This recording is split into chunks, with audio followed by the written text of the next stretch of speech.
Get out and stay out." My father's enraged voice echoed across the dining room, his face contorted with fury and disappointment. The Thanksgiving turkey sat untouched between us and our San Diego family home as his words bounced off the walls. I remained there, stunned by the venom in his tone, my fork still suspended midway to my mouth. The cranberry sauce suddenly tasted bitter, and I felt the familiar weight of his expectations pressing down on me like a physical burden. Hampton, 28 years old, and I had just shattered my father's meticulously crafted dream for our family's legacy. For as long as I could remember, Douglas Hampton had meticulously planned every aspect of my life around a single objective: joining the esteemed Hampton and Associates law firm that bore our family name.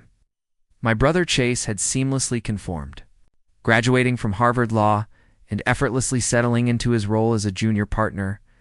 However, I'd always been different, perpetually questioning, and consistently drawn to something more significant than billable hours and corporate litigation. The instant I informed my father of my official withdrawal from law school, I witnessed 28 years of his investment in me disintegrate before his very eyes. He had dedicated decades to building Hampton and Associates into one of San Diego's most respected family law practices. And in his estimation, I had just squandered it all. My mother Janine sat motionless beside him, her wine glass trembling slightly in her perfectly manicured hands. Over the years, she had mastered the art of silent compliance, never challenging my father's vision for our family's future.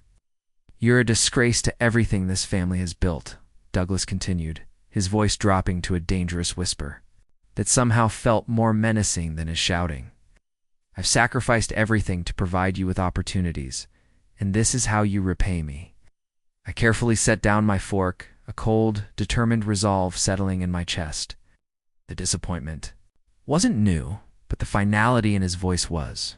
Chase shifted uncomfortably in his chair, his gaze fixed on his plate, as if the mashed potatoes held the secrets of the universe. Even at 34 years old, he couldn't bring himself to defend me against our father's fury, after everything I've done.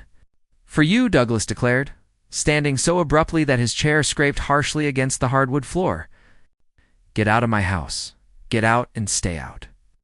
My mother's sharp gasp was the only sound in the room as I slowly rose, neatly tucking my napkin beside my plate.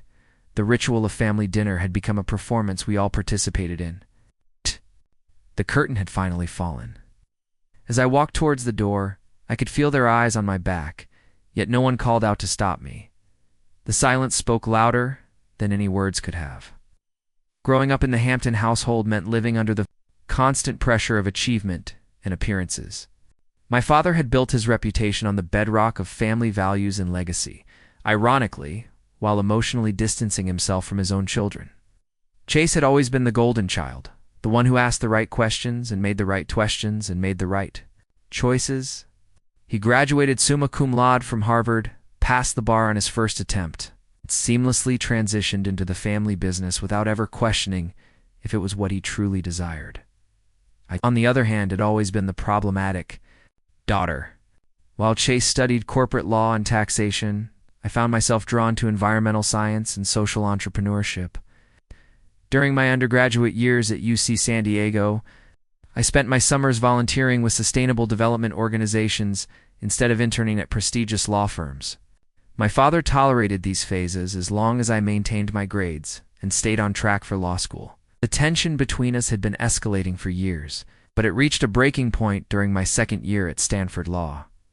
I was sitting in a contracts class, listening to a professor drone on about breach remedies, when I realized I was slowly dying inside. Every case study felt like another nail in the coffin of my authentic self. That evening, I called my roommate from 3 years earlier, Maya, who was working with a female-led venture capital group in Los Angeles.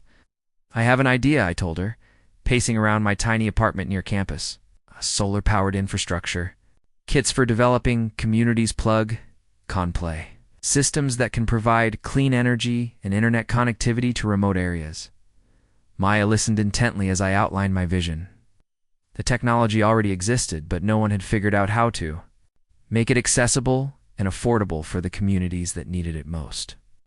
I had been researching the concept for months, sketching out business models on napkins and staying up late reading about microfinance and social impact investing. You should pitch this to Vidian Capital, Maya suggested. They're looking for exactly this kind of innovation. That conversation changed everything.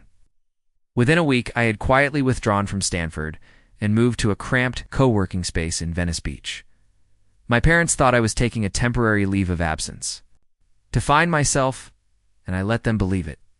Chase called occasionally to check in, but our conversations always felt stilted and careful, as if we were both afraid of saying the wrong thing. For 9 months, I lived off my savings and ate ramen noodles while perfecting my pitch. One submitted proposals to 17 different investment groups and received 17 rejections. Some were form letters. Others provided more personalized feedback about market viability and scalability concerns. Each rejection stung, but it also taught me something valuable about resilience and determination. My parents never asked about the specifics of my break from law school, and I never volunteered the information. The less they knew, the better. I was building something revolutionary, something that could actually change lives. But I knew they would never understand. The breakthrough came on a rain-soaked Tuesday in March, exactly 9 months after I had started this journey. I was sitting in the cramped Venice Beach co-working space, surrounded by empty coffee cups and crumpled papers, when my phone rang. The caller ID showed a number I didn't recognize, but something told me to answer it. Belle Hampton, this is Jessica Chen from Vidian Capital. I'd like to schedule a meeting about your Sun Nest Systems proposal. My hands started shaking as I processed her words.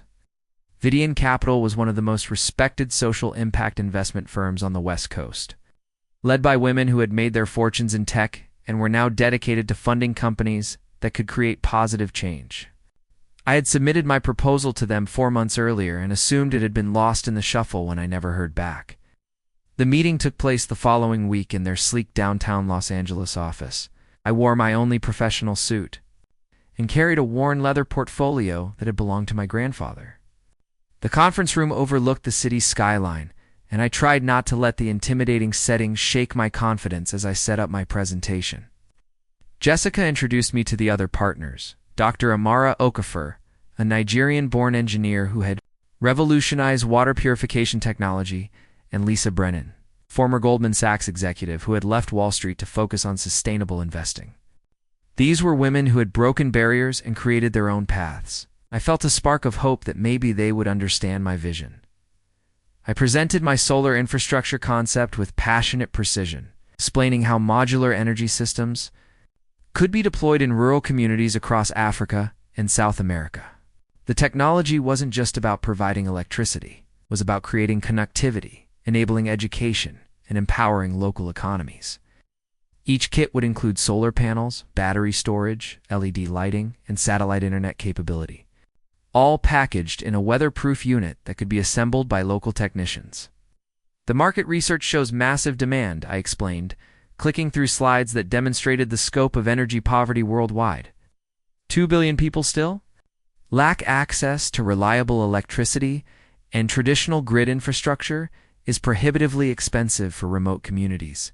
Dr. Okafor leaned forward, clearly engaged. What's your scalability model? How do you plan to manufacture and distribute these systems affordably?